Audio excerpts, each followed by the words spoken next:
Desanya and Coach Candace Whitaker. Again, we ask that you please turn all of your cell phones off when you ask a question. Identify yourself and the media company you are representing. We'll begin with an opening statement from Coach Whitaker, then have questions for Kim Desanya, and then dismiss her and come back to Coach Whitaker. So, Coach, an opening statement from you, please. Great win for our program and for this team, and we're excited to live another day and have a shot to play tomorrow. All right. Questions for Kim Desanya? Kim, you lost 13 in a row to Oakland, and now you beat them twice in a week. What did you guys kind of finally figure out against them? Well, our coaching staff did a good job on Sky Report, and we just stuck to what they said. We were rebounding, stopping their transition was really important, and we tried to do that tonight. So what she's saying is it took us 13 times. Well, no, not really. It was the team executing the scouting report. That's what finally happened.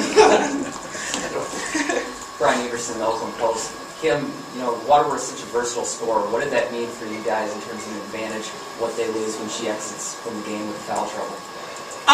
Well, it was really important for us to attack their other players when she wasn't in, and to build on our lead when she wasn't in, because we knew that she's so important to their team. And so when she wasn't in, we just tried to get as many stops and scores as we could before she came back in. So. Anything else for Kim? All right, Kim, you're dismissed.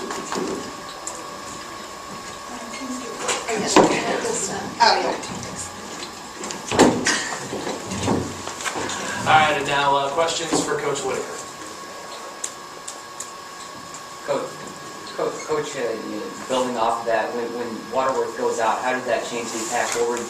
How did you guys make a change schematically? We didn't really make a change when Waterworth was out, and when we're just playing basketball. When Waterworth's in, we're very aware that she's in, and we're aware of where she is at all times. And we worked all week on if she receives an all ball, we're doing this. If she gets an on ball, if she sets an on ball, we're doing this. And just when she catches around the perimeter, we knew it was important to show in gaps and make sure she didn't look like she could go one-on-one. She's going to have to face our team defense. Do you guys feel like with Dayon, when you have a second option like Kim that steps up, really forces Oakland to maybe gamble defensively at times? I think we have a lot of options. Day's our leading scorer, but I think Elise O'Connor can step up and have a big game. Kim Desanya can have a big game. Leandria Thomas has proven to come in and have big games. So, we don't key on one person. We're just trying to execute and read the defense, see who's open. You guys have had a remarkable year. How much do you think your experience has played into, especially in today's victory over Oakland? I mean, it's huge. This is the same team we had last year. So just you're a year older, you're more experienced, you've been in a program longer, you've been hearing the same things over and over again. They start to kind of click. You start to figure things out. I probably made mistakes earlier in my career of changing things too often. We stuck with the same offense, which I think has been huge for us, for them to really learn, and there's some consistency there. Matt Pock, WXOU Radio. Coach, can you talk about getting some of the auxiliary scoring going, even with Dayon maybe not hitting on most of her shots tonight? Yeah, I mean, it's just what it is. I mean, I feel like that's our team. We don't sit down and say, for them, I think Waterworth is that. I mean, she's their star. I don't really feel like we necessarily have a star. Dave stepped up and been able to make a lot of plays, but we don't key on Dayon. Dayon reads the offense, reads the defense, and makes plays. We have calls for her, absolutely, as we do a lot of our players. But, this is what makes this team, I think, good and can win games. We're very deep. We can go deep into our bench. We can go with small lineups, big lineups. Bree guarded their 4 all night, and Kim, who was our 4, guarded in 3 all night. So I think they have some versatility that allows us to mix things up. They actually beat you the first time you guys met, but I mean, if you would look at that first meeting, you wouldn't think that you guys were up by 23 at one point late.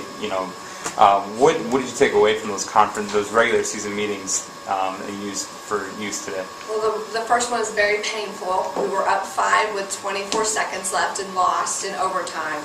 So we learned a lot from that. Just overall, who we are, what we need to do better in those situations, how we got ourselves into that situation.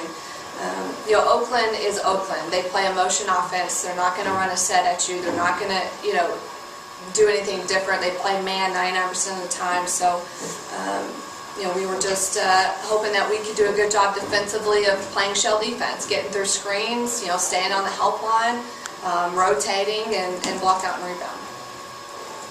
You talked about the experience returning so many players. Do you think that really factored in, not too many turnovers, staying composed, maintaining the extensive lead? Yeah, no question. I mean, there's nothing that you can replace with experience. I mean, and all of these seniors played as freshmen. Most of them started as freshmen, so they've played a lot of minutes. Elise O'Connor's a year older, Ashley Hill's a year older, and we've seen, a lot of difference in those two players. Anything else?